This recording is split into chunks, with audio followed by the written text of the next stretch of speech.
Bon, quand on m'a annoncé, enfin rappelé il y a quelques jours, que le thème de Tetris ce mois-ci était devenir parent, je me suis dit, qu'est-ce qu'on peut bien y trouver de marrant? Devenir parent n'est pas vraiment rigolo, hein? Un vrai bonheur, oui. Un grand honneur, oui. Une grosse erreur, c'est ce que disait mon père. Bref, je me suis donc penché sur le sujet en quête de résidus de rire. Moi, perso, je veux absolument devenir parent avant l'âge de 50 ans, qui n'est pas dans si longtemps que ça, hélas. Oui, parce que après, peut-être, il faudrait que j'utilise du Viagra pour du vrai, et non pas pour parsemer mon thé le matin. J'explique, hein, c'est pour que le biscuit reste dur. Bah oui, qui n'aime pas tromper son biscuit.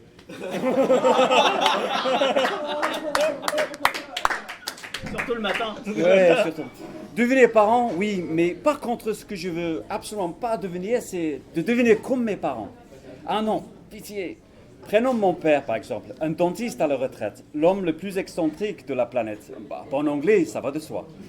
Excentrique visuellement ainsi que mentalement. J'explique. Visuellement parce qu'il a encore tous ses cheveux, et toutes ses dents d'ailleurs. Et en plus, ils sont noirs comme j'ai. Bon, ça c'est peut-être pas plus mal, comme il a 70 ans. Mais puisqu'il ne s'est pas échappé au ride et il insiste à porter sa blouse blanche, même à l'aéroport, ça fait bizarre. On dirait le gourou d'une secte hygiéniste. Bizarre mentalement parce qu'il fait un truc space, il remplace un mot par un autre qui n'est pas le bon. Une fois chez moi, il est resté comme d'habitude hyper longtemps dans la salle de bain.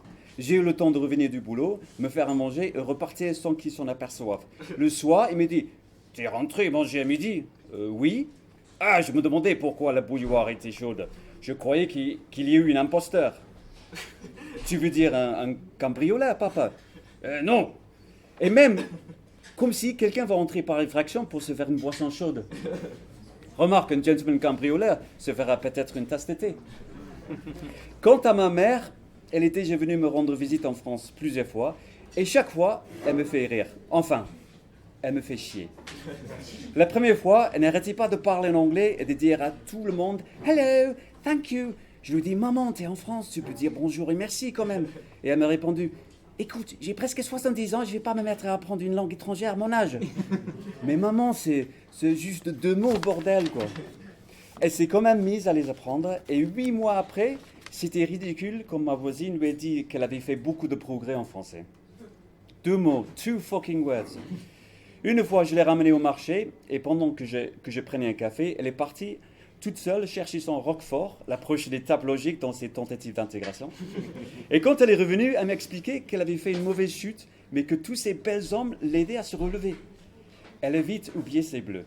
Le lendemain, quand je lui ai demandé ce qu'elle voulait faire dans la journée, elle m'a dit « Est-ce qu'on peut retourner au marché? J'ai envie de faire une autre chute. » Elle manque d'affection, cette Anglaise. Et quand elle vient en France, je remarque toujours à quel point elle est anglaise. Elle boit beaucoup de thé, au moins 7 tasses par jour, et oui, avec plein de lait, de sucre. Elle prend toujours des longs bains, même en été. Elle dort tout le temps avec une bouillotte. Et il faut que vous compreniez une chose, les Anglais adorent quand il fait super chaud. Dès que c'est la canicule, ils sortent tous en short de suite. Ouais, plus de 20 degrés, pour nous, c'est super chaud, c'est exotique. Hein, à en profiter, quoi. Moi, en été, je reste en plein soleil et je mets même un pull pour obtenir le fait maximum. Et à chaque proposition de sortie de resto que je fais à ma mère, elle me dit « I don't mind, ça m'est égal, peu importe, comme tu veux toi. » Ah, ça contraste avec la mentalité ici. Un Français ne dirait jamais ça. Tu lui proposes quelque chose et c'est « Bah écoute, si tu veux, mais moi je suis pas vraiment d'accord. Hein. Ouais, je préfère qu'on discute d'abord, mais je risque d'être contre. Hein, mais d'accord, hein. T'as compris, hein. Non mais franchement, j'hallucine. »